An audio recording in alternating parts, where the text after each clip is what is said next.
5,500 years ago, the Sumerian people of Mesopotamia developed the first system of writing, now called cuneiform. A reed was used to inscribe soft, damp clay tablets with various types of symbols. These inscriptions communicated the language of the day. They are the earliest human voices we hear. They connect us to a time and people that we could otherwise only imagine. These clay tablets give us a clear picture of society and culture at the beginning of civilization, as well as the character of the people, their beliefs and values. And now, Grant Peeples with Clay Tablets. Dieses deutsche Volk emporführen durch eigene Arbeit, durch eigenen Fleiß, eigene Entschlossenheit, eigenen Trotz, eigene Beharrlichkeit, dann werden wir wieder emporsteigen, genau wie die Väter einst auch Deutschland nicht des Schenker hielten, sondern selbst nicht schaffen mussten. General Johannes Steinhoff is a leading Luftwaffe ace who later becomes head of NATO's military committee. His face shows the scars of combat. Please bear in mind, Hitler came to power the very moment radio was invented. And Hitler was using radio in a very clever way. After 1 year, after Hitler became Chancellor of Germany, we had the so-called Peeples receiver. This was a small radio. Each family was having this in their kitchen. So the Führer could talk on a daily basis to his people. He was using, for the first time, the media in a very clever way, using radio in an extensive way. So the medium radio, thank God he didn't have television, was a tremendous tool in his hand.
Well, Jesus was a revolutionary.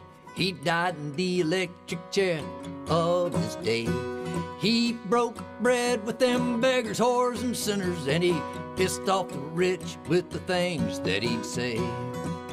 Well, Jesus weren't no citizen distinction, didn't pledge allegiance to your nation's flag.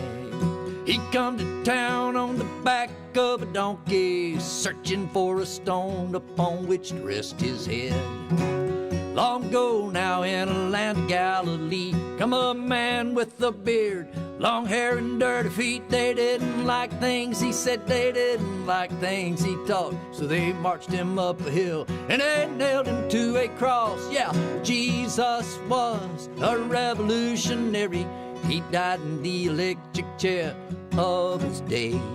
He broke bread with them beggars, whores, and sinners, and he pissed off the rich with the things that he'd say.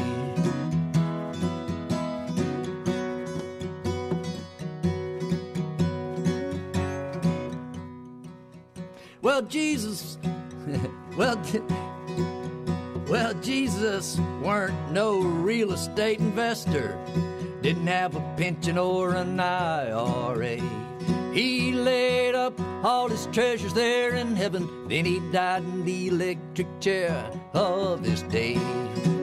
Long ago now in a land of Galilee, come a man with a beard, long hair and dirty feet. They didn't like things he said, they didn't like things he taught, so they marched him up a hill and they nailed him to a cross. Yeah, Jesus was a revolutionary.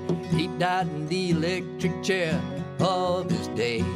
He broke bread with them beggars, whores, and sinners, and he pissed off the rich with the things that he'd say.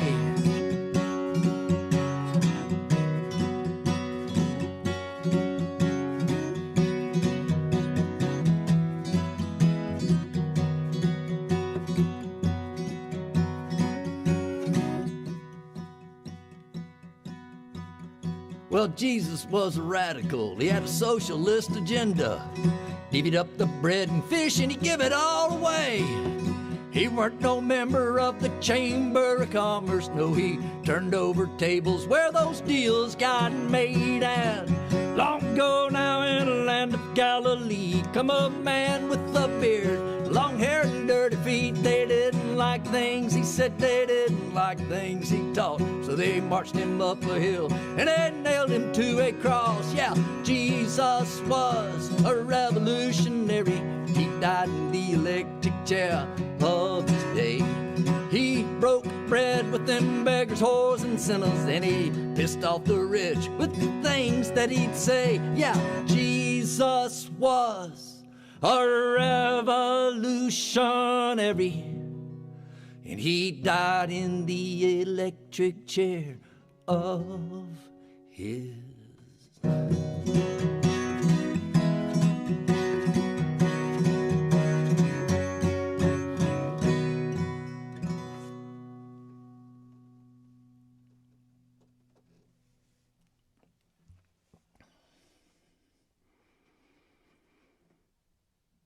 That's a song I recorded on my second record, which was called Pawn Shop. It's also a song that got me pretty much tossed out of the Ochlockonee River Bluegrass Festival in 2011.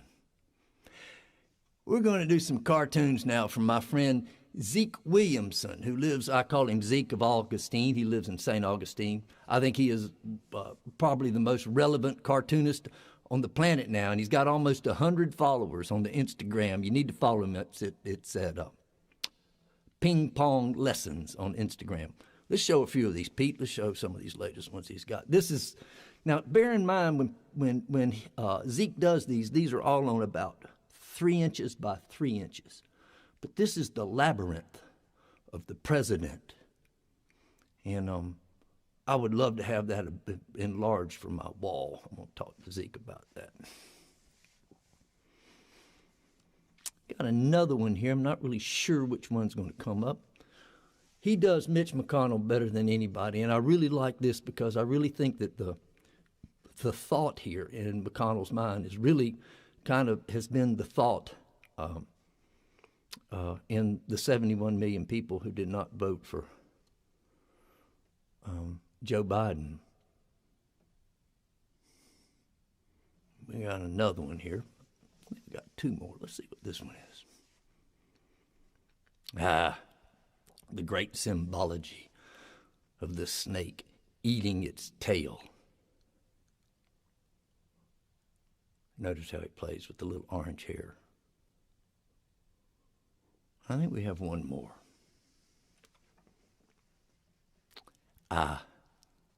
It's not just the outcome of the won election, but the income of the lost election. Ching.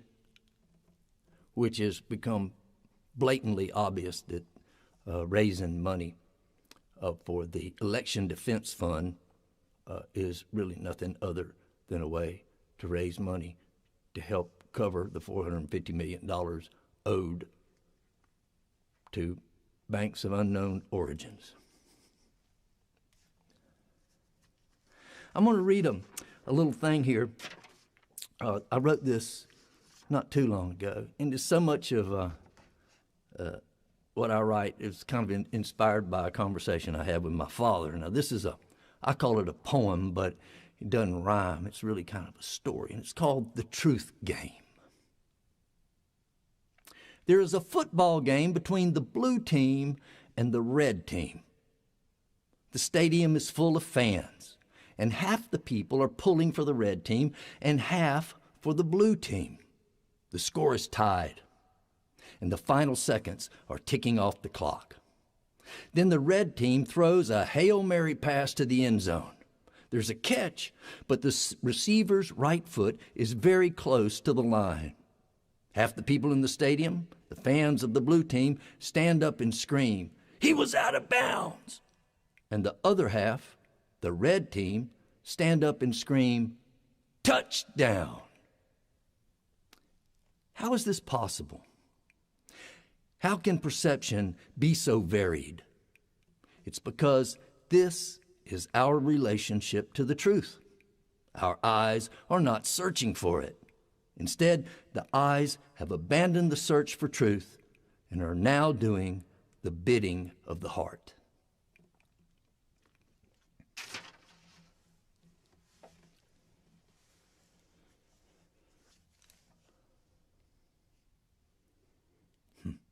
Hey, Pete, can you check in with Donna? Is she on the line by any chance? Donna, are you there? I'm here. Hey, very good to hear you. Well, the phones are working tonight. How's the feed going there? The people there on the... I think everybody's having a really good time. A lot of fellow performers are on, like Cindy Simmons, Steve Wojcicki's on here. Wildman Steve Bronson's on here. Oh, wow. It's a lively crowd. Oh, well, good. Well, but you got everybody, their link and all that's working? I think so. Last I checked my email and my text messages, there wasn't anybody crying. So. How is everything in Georgia with this election? I mean, are you seeing any advertisement? You seeing any ads on your television? Oh my God! You don't even have to ask. We're being bombarded. Yeah. I mean, I will literally see 6 in a row between television shows. I watch even less TV now. Yeah. And how is? I really wanted to ask you about Mercy. I mean, how old is she now? Your granddaughter? She is 21 months today. So has she got any grasp of what's going on with Christmas this year? Is that No, she is super curious and exploratory, I guess is the word. She doesn't know what it is. They're not talking to her about Santa Claus or anything, but she just loves all the decorations and stuff, and she explores them and plays with them, and she can tell something's up, but not the details. All right. Well, we should have tossed a picture up here of Mercy while we're talking, but I think there's one somewhere coming, so maybe we'll pick that up. All right. Well, we're going to keep going. We'll get back to you a little bit later, and we do a transition after we talk to Donna, who is my manager and my co-producer on this program. But she is also, before she ran into me, before she quit her day job to come do this. She was a librarian, so I always like to seg from our little talk to our librarian into our new little segment we've been doing a few episodes now called New Words Grant Has Recently Learned. Vocabulary, say that out loud.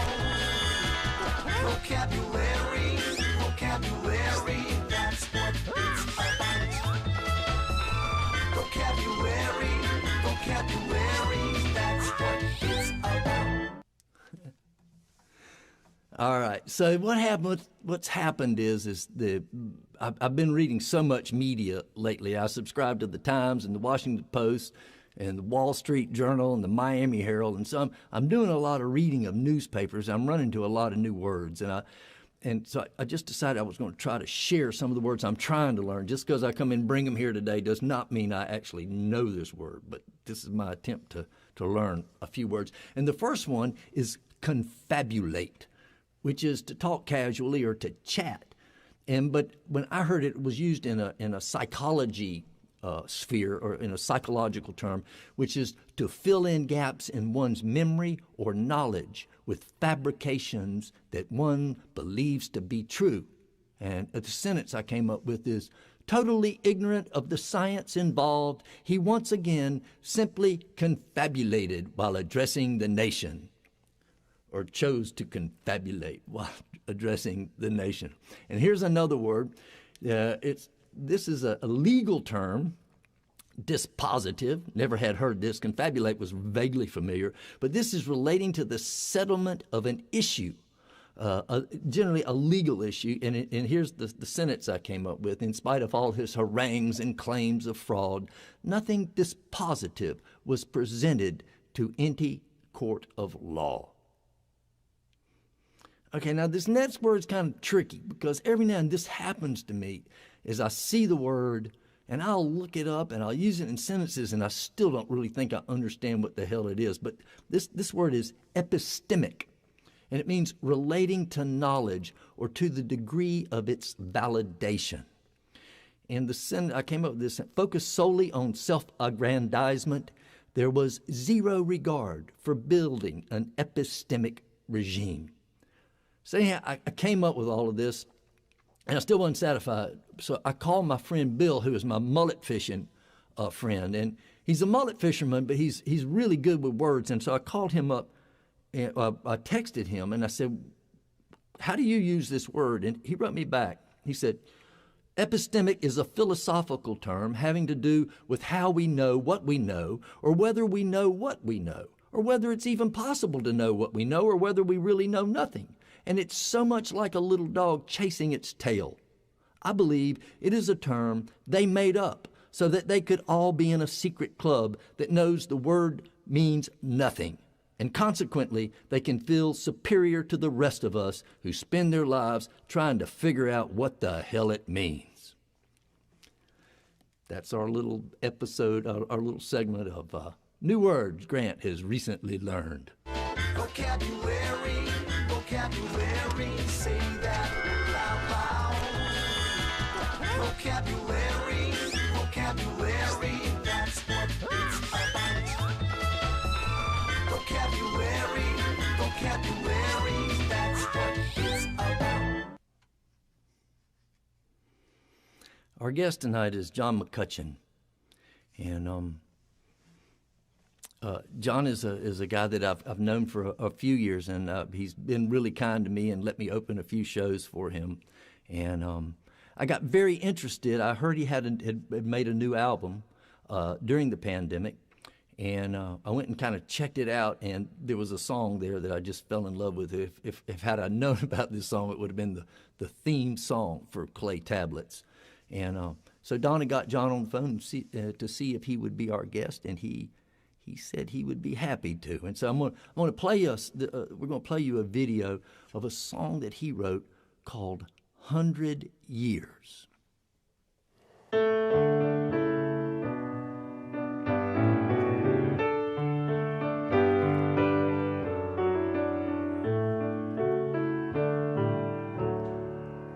100 years from now, my great-great-grandchildren's time, will it bear any resemblance to this world of mine? This place of boundless beauty, wonders bright and bold, I can't possibly imagine what the time ahead might hold.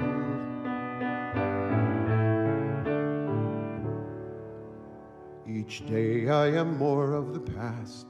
The future is not mine, and I know that what is left me now is for the next in line. Have we packed well for the journey, done all that we could, or in trying to be great again, forgotten to be good?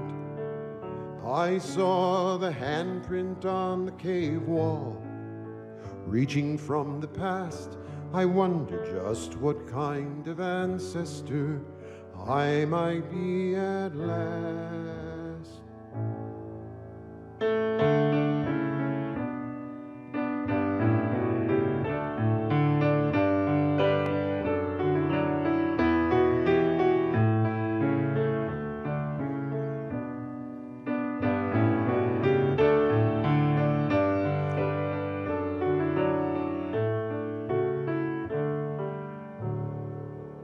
100 years from now, my great-great-grandchildren's day, I hope they'll find the breadcrumbs I've left along the way. Just over the horizon, a place I cannot go. This message in a bottle from a century ago.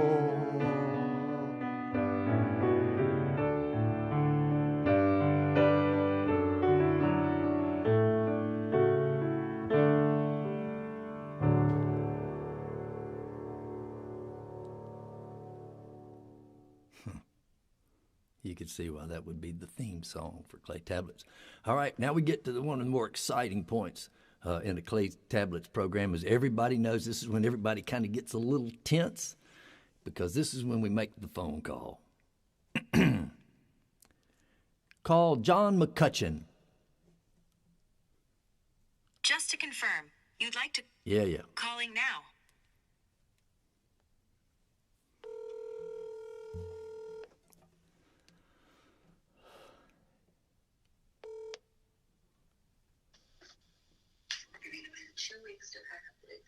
Hello, John McCutcheon.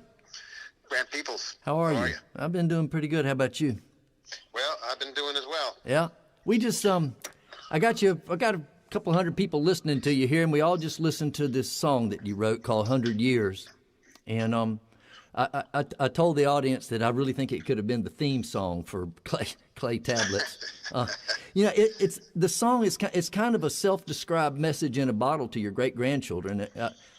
I think, all of us, all artists, at least I think the good ones, or the ones who try to be good, feel a kind of a sense of responsibility for, putting stuff down for future generations as some kind of breadcrumbs, as you called them. How is this feeling, though, about this? I mean, we've always had this. Is this feeling about that responsibility or that job or that task, has it changed for you during the last 10 months? Has it become more acute, more focused? Well, I think I've just had more time to sit with it. I came back in mid-March from a tour in Australia to a very different country than I'd left three weeks earlier. Because I had been on the other side of the world and then in an airplane for, well, first of all, I was in Australia where, this had not surfaced as a concern at all. Mm-hmm. So I was at festivals and having people sling their arms around my shoulder and say, hey, let's take a photo, mate. And been in concert halls and just reacting normally. And then I got on a plane for 24 hours, which was like a flying petri dish. Mm-hmm. And I got home, and my 89-year-old mother-in-law lives with us. So I thought the only responsible thing to do was to go up to a little cabin that my wife, who's also a writer, and I have up in the North Georgia mountains, and I stayed there for 3 weeks just to, quarantine myself. Mm-hmm. And I had the time to write, and it's interesting because I think there were two things that happened, Grant. One was I had been really spending a lot of time writing about my ancestors. Mm-hmm. So I was kind of looking through the other end of the telescope. Right. And getting that down, both my own impressions and to let my kids and grandkids know where they came from. Right. But I hear what you're saying, but about having the time. But I've been talking to a lot of artists and a lot of them on the show and kind of proposed this same question. And I have to tell you, a lot of us have felt paralyzed by the time. I mean, it's almost like a chicken and egg question. Has the pandemic and the social and political unrest inspired you to work, or has the work been more of a kind of a coping mechanism to deal with it? But have you not felt the being paralyzed by this? I mean, no, not at all. Mm. No, it's interesting. Post the closest parallel I can think of is after 9/11. Mm-hmm. And a lot of people I knew were just, at least for a while, completely paralyzed artistically. And me, I was writing my head off. one of the things, I said there were two things that were happening. The other thing is a lot of my elders are gone now. Mm-hmm. And I think when Pete Seeger died, he was kind of the last in the line of people who had been my elders and mentors. And I remember talking to Tom Paxton, who was one of the last dogs standing, at 83. And he said, well, you're one of the club now, and it made me start looking at younger people in a different way. Right. And I'm a grandparent, so I'm thinking that way anyway. Right. But it's been incredibly freeing to be able to have this kind of 360-degree palette. Right. Did you write a record did you do a whole record in 3 weeks? Is that what I gathered? Did you went up there and all these? I didn't mean to, Grant, right. really. Right. Right. But I wrote every day, and you as a writer, I'm sure, know that, if you do that, it's like going to the songwriter's gym. Right. That muscle becomes stronger, right. And every day you sit down and, well, that was pretty good. Where'd that come from? So you were springing to the canvas every morning to oh, yeah. Yeah. Well, it was unlike any, when you're on the road, being on the road is simple. Your only job is to the gig. At home, you got to cut the lawn, you got to take care of people, and you have chores and all this kind of stuff. Up at the cabin, I didn't have anything. It was just me and my dog. So I had the time, and I was fascinated by this creative surge that was happening, and I didn't want to lose it. So yeah, I ended up writing 18 usable songs and have written probably 50 or 60 since. Wow. Just because, the juices are flowing. So, as a songwriter, there's fewer things in the world more exciting than writing a song. What about your gigs? What is the next date on your calendar out? I mean, have you actually said, okay, damn it, I'm going to take a shot here and say October or something? Have you done that? Do you have dates on the books? I have, I have dates in the books, hopefully in September. We'll see. Right. I mean, I have my songwriting camps at Highlander that I do, and I have one booked for June, one for July, and one for August. And they were all, of course, canceled this year, and people were chomping at the bit, and Highlander, of course, was chomping at the bit. So we put them on the calendar, and we've got our fingers and toes crossed and said anybody who comes has to have a vaccine, have to have taken the vaccine, get tested before you come, and all this. But yeah, as far as getting out in front of a bunch of people, right?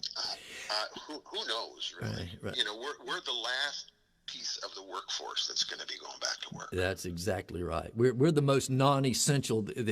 I guess they would consider us the most non-essential you could contrive of as far as. Well, part of it is as a promoter, are you going to take the chance that you're going to do all the advertising and everything, and people are good. Nobody knows what the average person who goes to a concert now is going to feel like in September or November or January 2022. So I think it's going to be different. I think these online concerts and the kind of good work that you're doing, they're here to stay. Right. And I mean, I got to admit, I haven't been home for 9 or 10 months in a row ever. Right. Since I was, 16 and living with my parents. It's kind of nice, isn't it? I like it a lot better than I thought it would. Yeah, Carrie Elkin was on, and she shared the same thing. It was it was surprising how quick we kind of did settle into that part of it.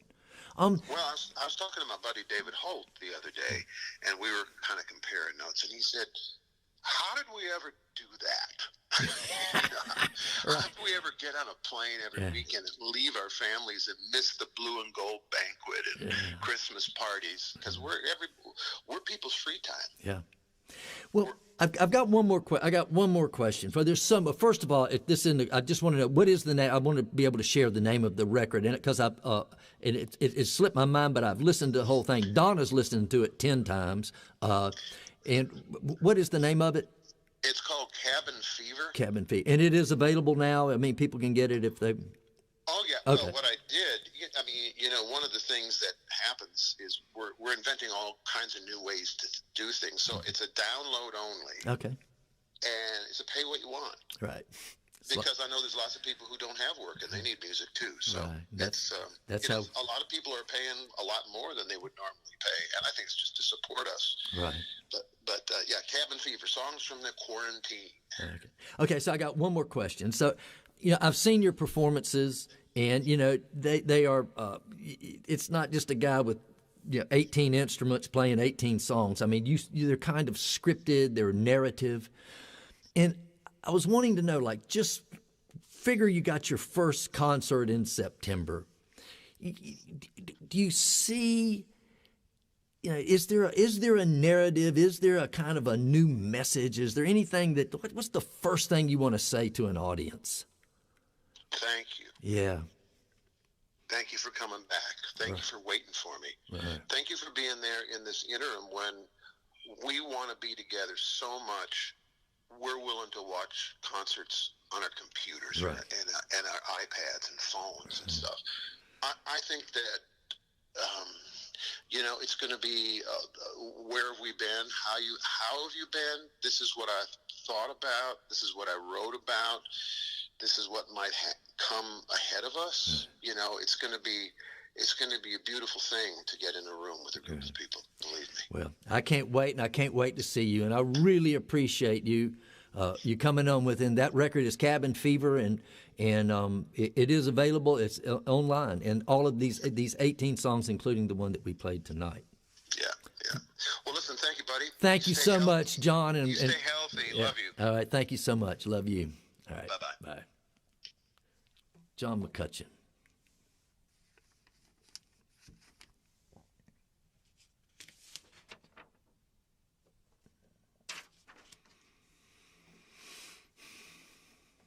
And now, a number.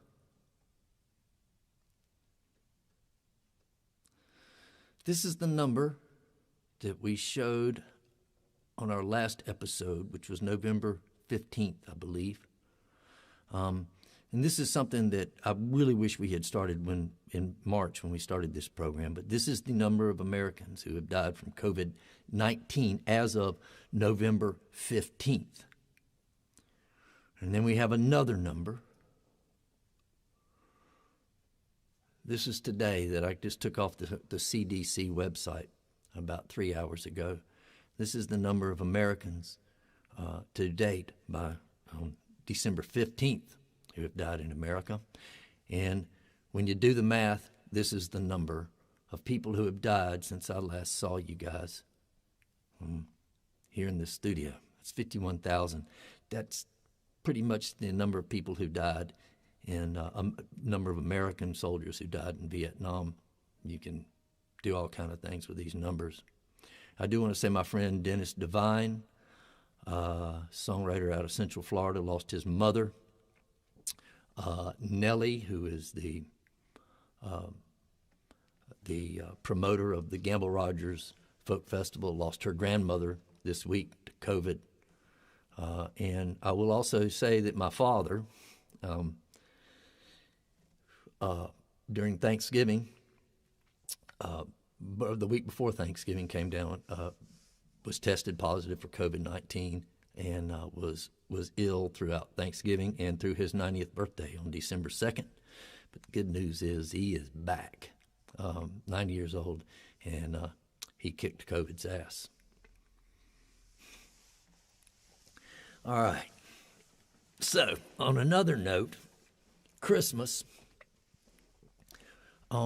we decided to do a little prompt for some children to find out, I'm very concerned about, the first thing I asked Donna was about her granddaughter, about how children are looking at Christmas this year. And we just decided we were going to ask some kids about what they wanted for themselves and what they wanted for the world. And Donna produced this little segment right here of some clay tabletier children. What is the thing you most want for yourself this Christmas? I want a phone because I feel left out. How everybody in this house, except for our pets, obviously, has like a phone. Well, what is the thing you most want for the world for Christmas? I want our earth to be healthy.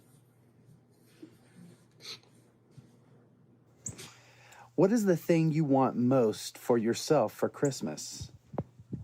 A 2000 Red Ryder BB gun. A Jamba Squishmallow. A guitar for my size. Okay. What is the one thing you want most for the world to get for Christmas? Love. COVID-19 end. Pandemic to end. Okay. What is the thing that you want most for yourself for Christmas? The first thing I would say is PS4 VR. I want it because I can play VR stuff and PS4 and have really cool experiences in the game. And the second thing I would say is stickbots. I want stickbots because I like to play with stickbots with one of my friends. Yeah. Okay, well, what is the thing that you want most for the world for Christmas? How about that? I would say family because, Christmas isn't really about presents and stuff. It's about family. What is it you most want for yourself this Christmas? Well, I wouldn't really say it's for myself, but what I want is a mountain bike for my dad so we can go mountain biking together. And what do you most want for the world to get? I think we should help the people that can't afford houses and stuff and give them some money instead of using money into the military. We should be saving lives instead of ending lives. What's one thing you want for solstice for yourself this year? My goggles. More goggles? Mhm. Okay. And what's one thing you wish for the world this year on solstice?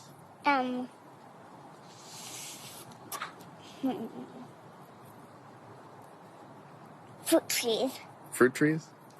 all over the world. Okay. Gracie, if you could choose one gift for Christmas this year for yourself, what would it be? To meet to loved ones that passed away that I never met before. Oh, I love that. All right. What about if you were able to choose a gift for the whole world? It would be to cure cancers and diseases. That would help a lot of people, wouldn't it? All right, Maisie, Papa and I have a question for you. We were wondering, what is the thing you most want for yourself for Christmas? A toy. A toy? Yes. And what is the thing you most want for the world for Christmas? Snow. Okay, so what do you want this year for solstice for yourself? Laser tag guns. Laser tag guns. And what do you want for the world? No jails. Okay.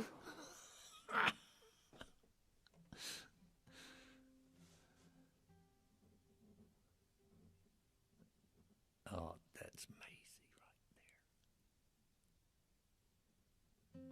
there. That was Maisie. Thank you to all the parents who did that. Hard to tell what my favorite one was, but I kind of like, I think it's Zeus, and who said laser tag guns and no jails.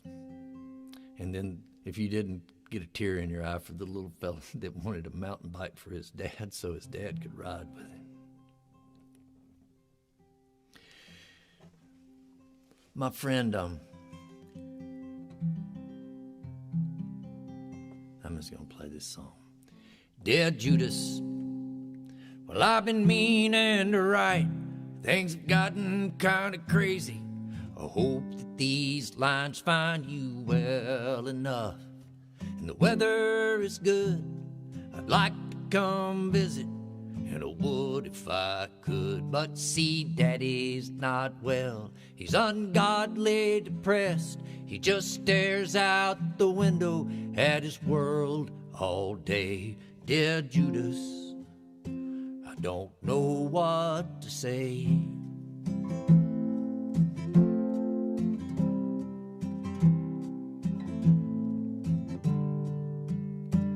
And I thought of you, Judas, when they drove those nails through the palms of my hands. Have you ever considered what it took to forgive you? What I went through to forgive you, dear Judas?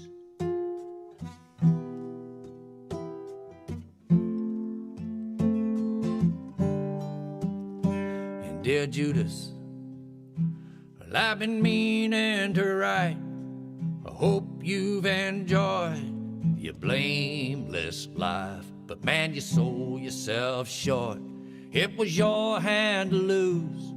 I guess your heart spoke when it had to choose. So now you're groaning and travailing. It is all in your past, and I hope that your spirit found its way. Dear Judas, well, that's all I got to say.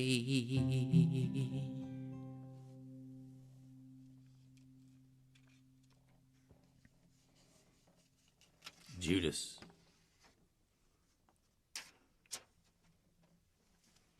Without him, we wouldn't even have Christmas, I don't guess. I'm going to do a little local story here. I consider it more of an allegory than to kind of what's going on in the country. I'm just going to tell you a little about something that happened in Tallahassee in the last couple of weeks. The story begins the night before Thanksgiving, on the Wednesday. And it begins at a nightclub here in Tallahassee called The Moon on Lafayette Street. And they had a party there that night, a highly promoted bash. It was sold out. Holds over 1,000 people in that building. This is the poster that promoted it. It said, you had to get your ticket now. And the night of this big party in which everything was packed, there was a man working at the front door named Bo Williams. Bo had worked for the Moon for over 30 years. He was the head of security. He's loved by everybody. And that was on Wednesday night, and on Friday, Bo began to not feeling so well. And then on December 4th, which was however many days later, they had another party at the Moon, and this is a picture from that. We don't have pictures from the other one that I took from the Moon website. You can see everybody in there, packed in there, no mask, for an event called Stetson's on the Moon. And that is the manager there on the right. His name is Jack Carswell. He is the son of the president of the Moon. And that very night, December 4th, while everybody was in there partying and having a big time, again, Bo Williams died of COVID-19. Now, all of those pictures that we showed you there, once I kind of locked onto that and began sharing with people here in Tallahassee what was going on, the Moon went and scrubbed all of those from their Facebook pages and websites. But also, one thing they didn't scrub, because it wasn't there, was anything even acknowledging the death of this man who had worked for them for 30 years. Now, there's acknowledgments of things such as, employees who got little bit parts in a movie or something like that, but no mention at all of Bo. So I just wanted to tell you that. I see this is kind of an allegory to what is going on in our country and certainly in this state right here because of the governor we have. So Fred Bonig for the whole life of my career has been very close and influential and been a big friend of mine helps me. He's a record promoter and a DJ, and he's kind of just a get-it-doneer kind of guy. And every year, right around the summer, he just starts hounding me to death about writing a Christmas song. He says, I just never had a Christmas song. So 3 years ago, when it came around to summer, he says, you got to write a Christmas song. And I said, okay. And I really kind of just leaned into it, and I wrote a song. But what happened is it didn't turn, it ended up being an Easter song. And but I went ahead and recorded it, and it's called Treason is the Reason Behind the Easter Season. We have a video of it here we're going to show to you. It was shot in Austin, Texas. Well, the days are getting longer. My heart's begun to wander. Gonna journey to Jerusalem. Toss my crown into the ring. Gonna turn some tables over. Rest the world upon my shoulders. I can tell the time has come for me to sing. Yes, treason is the reason behind this Easter season. Rise up, rise up, rise up against Rome. Yes, treason is the reason behind this Easter season. Rise up against Rome. I found that I could raise the dead and barely even turn the heads of the masses so distracted by the things they can't afford. You lost sheep are like lambs to slaughter, galley slaves and cannon fodder. Rise up and turn your plowshares into swords. Yes, treason, it's the reason behind this Easter season. Rise up, rise up, rise up against Rome. Yes, treason is the reason behind this Easter season. Rise up against Rome.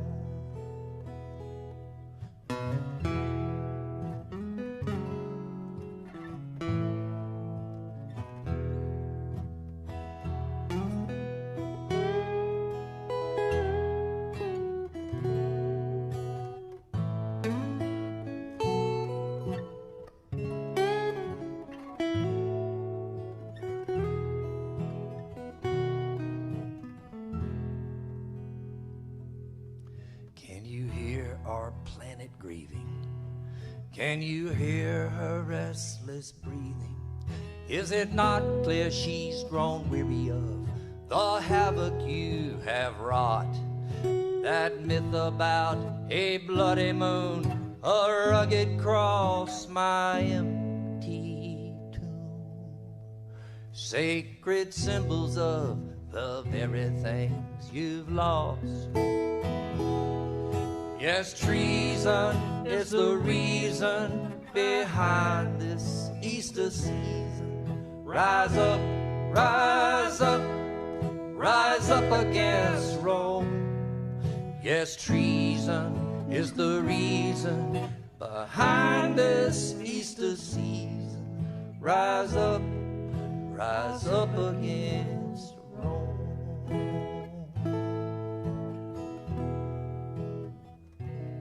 Rise up.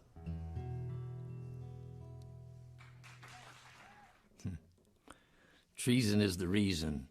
That was shot Austin, Texas by Chris Green, who actually is the promoter of that event, which we hope will get going again. And the guy on the guitar, that's Gurf Morlix, and without being hyperbolic, I just want to share that there's probably nobody in the world who could play that guitar solo as well as he does. All right. So, and you can see like that song, you can see how I started out with the Christmas song and it just went to that. I haven't really ever been able to write the Christmas song. I'm still working on it. I got a lot of Jesus songs, But the Christmas thing hasn't really happened yet. But maybe next year, Fred, hang with me. All right, speaking of Christmas, as you know, as I said earlier, I was really concerned about how everything was going to go down this year. It's things are a little bit tense, and we just don't really know what's going to happen or what to expect. And I just figured out there's probably, if I really wanted to get to the bottom of it, there's no better way to do it than to just go straight to the horse's mouth, and that being Santa Claus. So it took time. My communications team took a little while to get Santa on a Zoom call. He's been really busy, but we finally did, and we got Santa on a Zoom call, and we're going to play that for you now.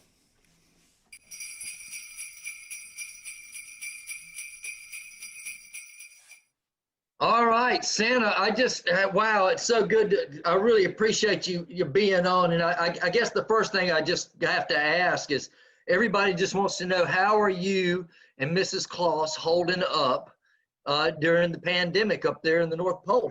How have y'all been? Well, ho. It's good to see you too. Things are getting tight. Yeah. It's getting real tight. We're down to the game plan is getting close to time to come see all you.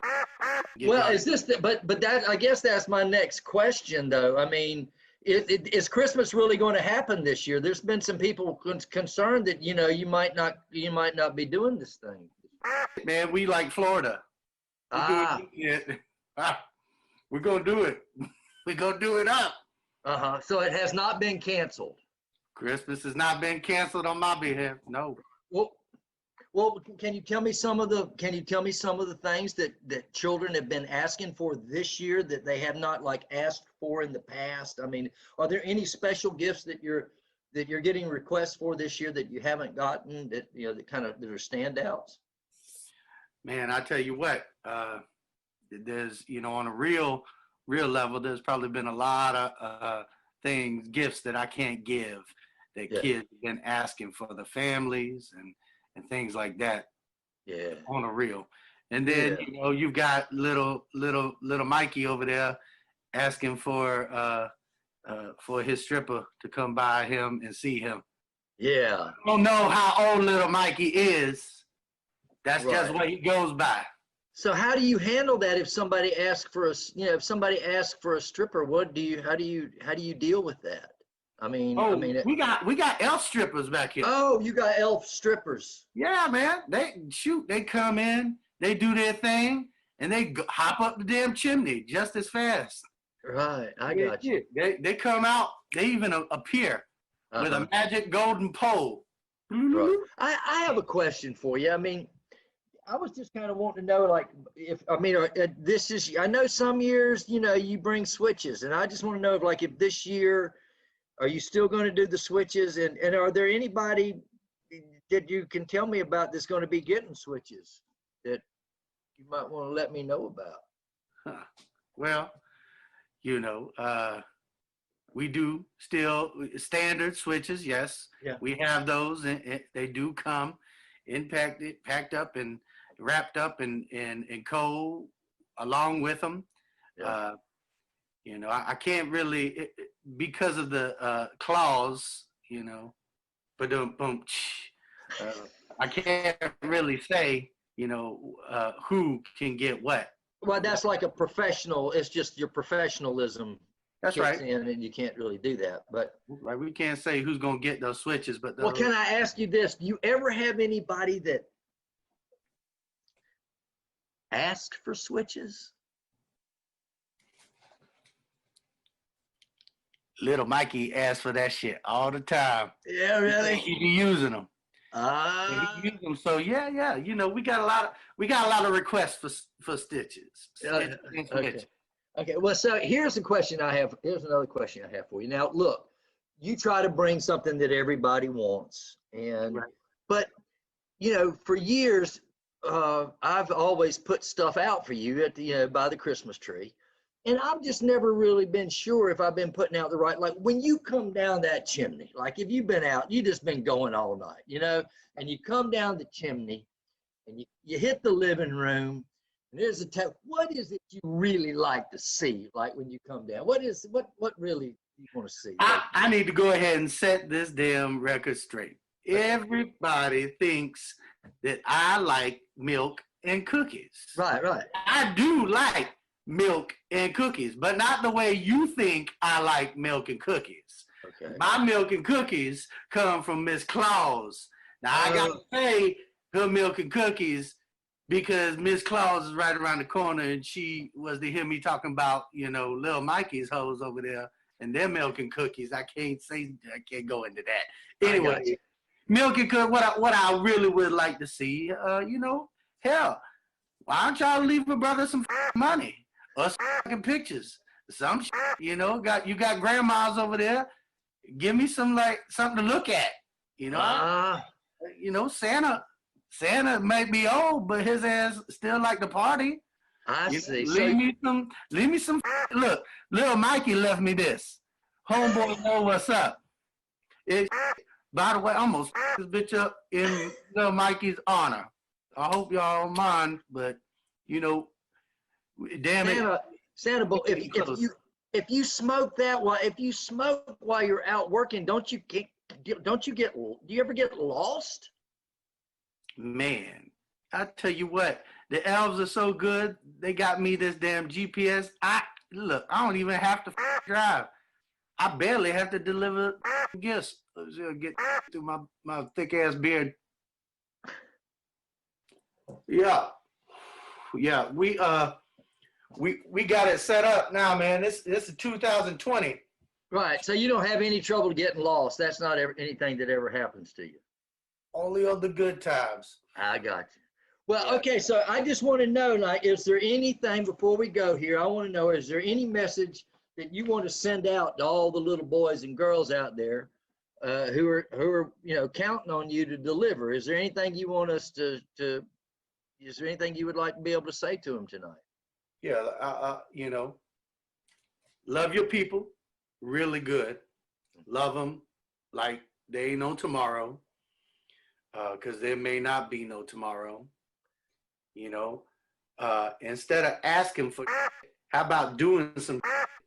Wow, Santa, that's a pretty heavy duty message there. I mean, you're coming, I'm the one that's gonna give freely.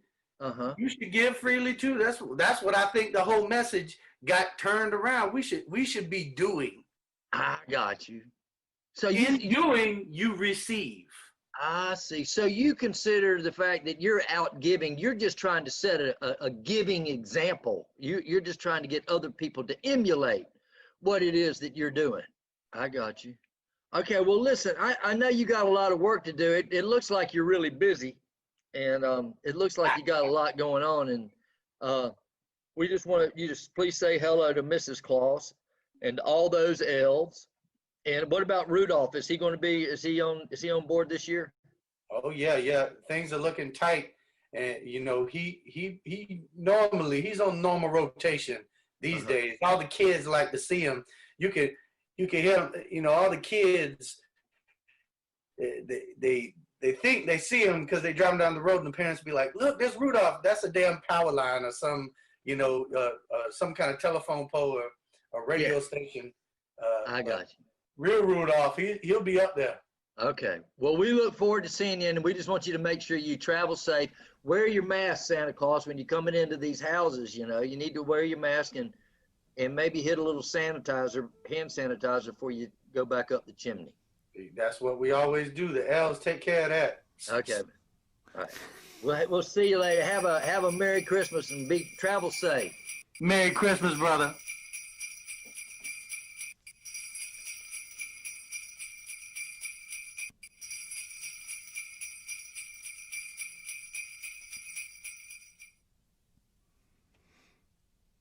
We had to bleep Santa. He was under duress, I guess, so we had to come in and duck quack some of his more volatile language. So we're going right from Santa. We're going to viewer mail.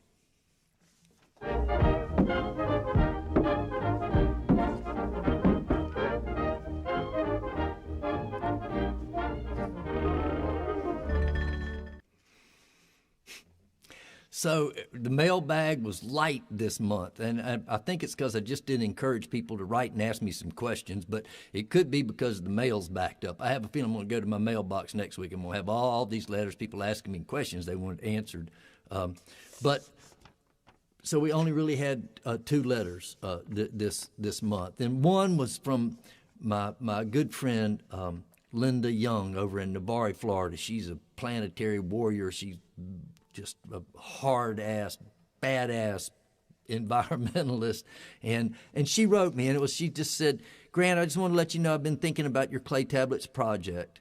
And to me, you're telling stories about this time for future retelling. Some say that next year will start as 1 AC. That's like after COVID. A totally different paradigm. We definitely need to be creating a record for future generations so they have an idea of what it was like BC, before COVID. Your stories and music and poems need retelling from now into the future. That's how I read it. Thank you so much, Linda. And thank you, Linda. I just really appreciate you writing so much. And then one other letter came from Hank in Dripping Springs, Texas, which is out there near Austin. And I really appreciate this. He said, Grant, thanks so much for your show. When I heard about the hurricanes hitting Nicaragua last month, I was worried about your friends down there. Have you heard from them? Are they okay? And yes, Little Corn Island, the winds got up to about 100 miles an hour there, but the real brunt of those 2 hurricanes passed just to the north, thankfully. And what I was able to do is people down there, when I moved to that island, there were no phones there, there was no internet, there was no electricity, there was no running water, there was none of that. Mail my mother's letters to me took 5 weeks to get there. But now I'm able to be in contact, and there's a young woman there by the name of Sasha. And when I moved down there, Sasha was a little girl, but now she's on the Facebook, and I was able to write Sasha on Facebook, and she wrote me back. But I was so pleased that when she wrote me back, she didn't write me back a note. She actually sent me a voice recording. And we're going to play that, but I just first want to say that, part of my infatuation and part of my love and my passion for that little island that I lived on for 11 years had to do with the language and the languages that were spoken there. It was a tiny little island of about 300 people when I moved there, and there were 4 languages that were spoken. They spoke English and Spanish, Mosquito, and there were people there who spoke Garifuna. There were essentially 4 languages that got spoken there. And this Creole, what you're going to hear when Sasha sent me this sweet little voice message telling me that everything's pretty much okay on Little Corn Island. The beaches are gone. That's for sure. There's no beach right now. The bank wash away a lot too. In front of Elsa house there, it's just like a little piece from the sidewalk that left over, maybe like a 3 foot. But everything is gone. But well, like I said before, thank God, everyone is okay. That's the good part. It just warms my heart. So yeah, everything is okay on Little Corn Island, and I've seen pictures. A lot of all the bananas got blown down. What they call suckers, every banana, quadrado, and plant, and all of that got blown down, and a lot of beaches. I'm really curious about what you were able to understand. I played that for my dad the other day, and he said he couldn't really understand what she was saying. But anyhow, that was from Sasha, and that's our viewer mail this month. Now write me, people, for our next episode.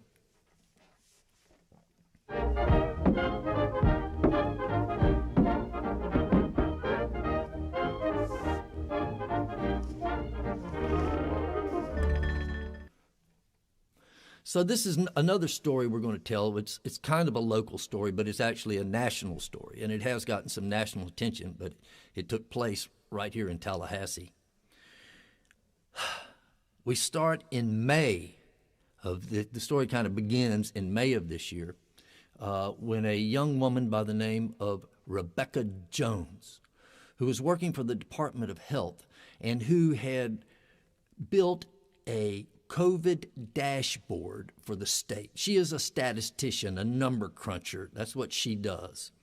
And she had built this dashboard that had all of the pertinent COVID information in there because it was designed to have operative information in there that would help our state leaders know when and when not, according to CDC guidelines, to be into reopening certain communities and certain segments of communities, bars, restaurants, schools, etc. So she started this thing when the pandemic began, and then in May, she got fired. And the reason she got fired was because she was not putting the data that the governor wanted on that dashboard, and she refused to change that data because they wanted the data to present another story, and she refused to do it. So she was fired. She was fired for insubordination in May. She actually, after she got fired, there were some groups came together, I think it was a GoFundMe, and got her some money to where she could continue doing this important work. And she has continued to do it right up until last week. And what happened last week was the Florida Department of Law Enforcement showed up at her door and seized her computer and her phone and made an allegation that she had sent an unauthorized group text through a Department of Health messaging system. And this was supposed to be used in emergencies only. And I just want to say that I want to tell you that the message that got sent out, which she says she did not send out, was, it's time to speak up before another 1,700 people die. You know this is wrong. You don't have to be a part of this. Be a hero. Speak up before it's too late. Now, she denies having sent that out because she said there's no way I would have sent that out because the number 17,000 is not right. It's 17,430, and she says I would have never rounded down those numbers. I would not have done that to those people. And so anyhow, we're going to show you what happened at her house. She set up a camera when they came in, and she was able to get this video. This is in Tallahassee. Come outside. Outside. Who else is in the house, ma'am? My 2 children and my husband. Where's your husband at? Calm down. Calm down. You want the children now? Call them all down. Mr. Jones, come down the stairs. Now! Police, come down now! Pointing his gun Bring at them down the Sherry. stairs. My children! Quinn, hang on, let me clear the He house. just pointed a gun at my children! Search warrant. There's other video footage that was actually taken by body cameras outside her door. And so, as I said, that was what she was allegedly had sent this email out. Now, it has been found out that she was accused of going on the server and sending an email out to people who were on that server.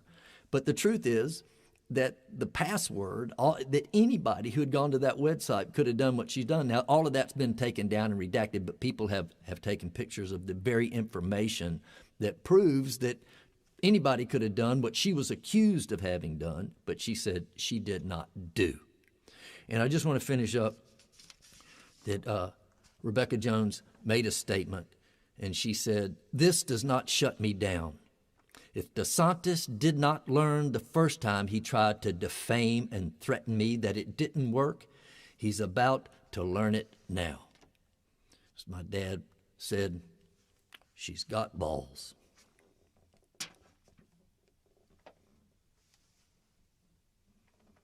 Rebecca Jones.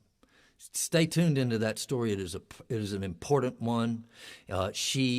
What she says it was all bullshit, that they weren't interested in her computer, but what they were interested in was her phone, which they also took, which she did not use would not have needed to commit that crime she said she didn't commit. But they took her phone, and she says the reason they came there was to get her phone because they wanted to know who she was contacting, who she was talking with in the Department of Health, and that they're out to get those people. That was her assertion. Let's check back in with Donna, Pete, if we can. Is Donna there on the line? Yeah, I'm here. Hey, Donna. Where else would I be on this? I don't know. Was that Mercy? Was that Mercy? That was Mercy. You had to slide your granddaughter into the video, I guess. That was Mercy. And she was playing in the Christmas ornament. Okay, I want to tell they're you. pretty. Okay, you have to tell me the truth. Did you try to ask her what she wanted? Did you try? You tried to get a video out of her. You did, didn't you? Well, yeah. Okay. And she was speaking in alien language, so Okay. maybe next year. Yeah, maybe next year we'll get one out of her. So everybody wants to know. I mean, it's starting to get cold. I have seen some birds. We need a little bit of a bird report here. Pete's going to put up a picture. This is a mockingbird. It's a very Now, mockingbirds don't really come much to my feeder because I don't. They what are you putting out there that the mockingbirds are eating? Do you know what they're? Well, the feed I've been using has corn and millet in it. They don't. It's that but it what, also has peanuts, and that's what most of the birds like are the nuts. Huh. All right. And what about so now? And then we have some. What is? But can I just say Oh, about that picture? Yeah. Isn't it beautiful? I had someone say, "You didn't take that out your window," but I did. That bird let me get about 4 inches away from him, and I just took that with my iPhone. So. Kudos on your photo. I apologize for not giving you a high five for your photo. Okay. So here, these are these next photos of these little yellow birds. This is. These are. You help me identify those. There could have been several things, but they're newcomers, and I think maybe the colder weather's bringing them. Yeah. And there's the male on the right, female on the left, and they're American goldfinch. I believe I've done that properly. Yeah, you got. And so, so have you seen any other birds that you haven't been to get a picture of yet?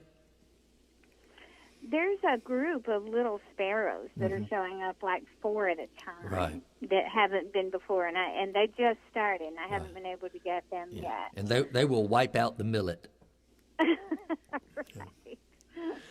All right. Well, good job on that. Good job on the video you produced, and thank you so much. And wishing you a Merry Christmas up there. Does Thomasville, when you go downtown, does it look Christmassy? I mean, is everybody? I mean, Yeah, it's still pretty Christmassy, but I will say there's less decoration because they did have the good sense to cancel Victorian Christmas, which is a huge event in this town that brings 20 or 30,000 people. It's hard to imagine. Then they just go shoulder to shoulder in the streets. So they did cancel that. So I believe there is less decorations because all the stores really turned out for that. But there's the regular street decorations, and people are out shopping today, mostly without masks. Yeah. So I stay home most of the time. Okay. Well, Merry Christmas. Thank you so much for the video. You're welcome. It's fun to do. All right. Okay, so where are we now? I think we're going now to, is this Tweets from God, Pete? Is that what we're doing now? Are we all ready to Tweets from God? There's God. All right, let me see here. Okay, the first thing I have to say is, and this is the truth, God, since we were last here, God's Twitter account got hacked. And all I know is we don't know who did it, but my guess is there's going to be some serious repercussions for whoever hacked into God's Twitter account. And as I've told you before, I always have to tell the story that I was introduced to God in Winslow, Arizona in 2014 by Gurf Morlix, and I've been following God ever since. I'm going to breeze through here. We got some good ones. If you go to church today, the sermon will be How to Meet God in 2 or 3 weeks. Jesus just took the vaccine. He said the shot hurt his arm, but he's felt worse. Masks are for cowards afraid of COVID. Hairnets are for cowards afraid of hair in their food. Shoes are for cowards afraid of stickers. Toilet paper is for cowards afraid of fecal remnants. For all the things that divide you, there are many more things that unite you. Your imminent extinction, for example. Jesus said to him, if you want to be perfect, go. Sell what you have and give to the poor, and you will have treasure in heaven. And come follow me. Matthew 19:21. And Chad responded, nah. Chad 2020. The worst part about getting hacked is now I have to erase and reset the entire universe. Trump supporters should feel completely disillusioned by the electoral system and never vote again. There's only one higher court Trump can go to now, and boy, am I ready. Say what you will about Donald Trump, but you have to admit he's a piece of shit. There is no vaccine against stupid, and if there were, the stupid wouldn't take it. And finally, heaven is blue, hell is red. Just saying. Those are some of our tweets from God this month. All right. Okay, well, we do have a Christmas song that we're going to finish up with tonight.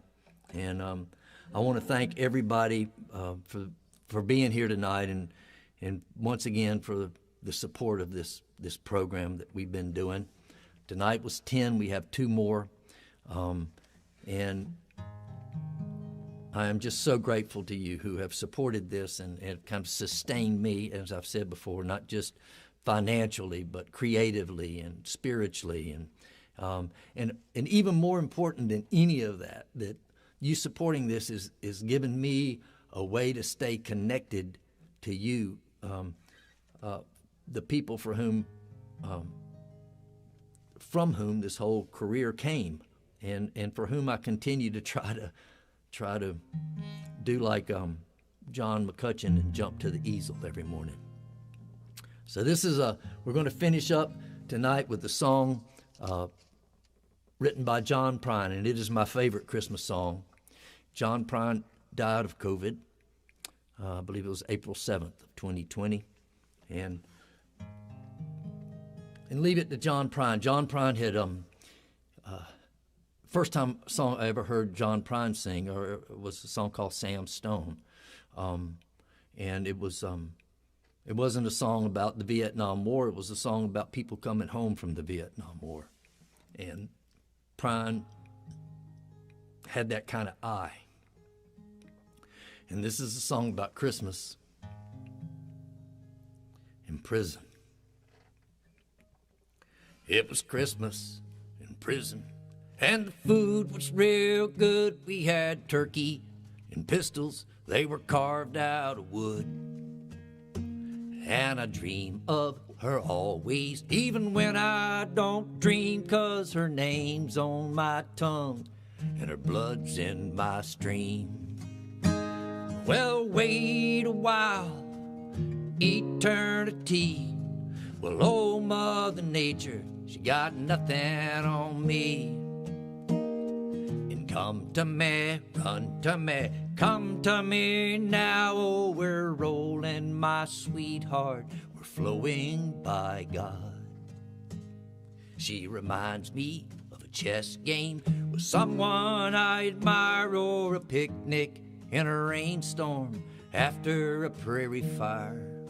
And her heart, well, it's as big as this whole goddamn jail, and she's sweeter than saccharin in an old drugstore sale. And wait a while now, eternity. Well, oh, Mother Nature, she got nothing on me. And run to me, come to me, run to me now. Oh, we're rolling, my sweetheart, we're flowing by God. Now the searchlight in the big yard, it swings round with the gun, and the spotlights the snowflakes like the dust in the sun. Yeah, it's Christmas in prison. There'll be music tonight. I will probably be horny. I love you. Good night.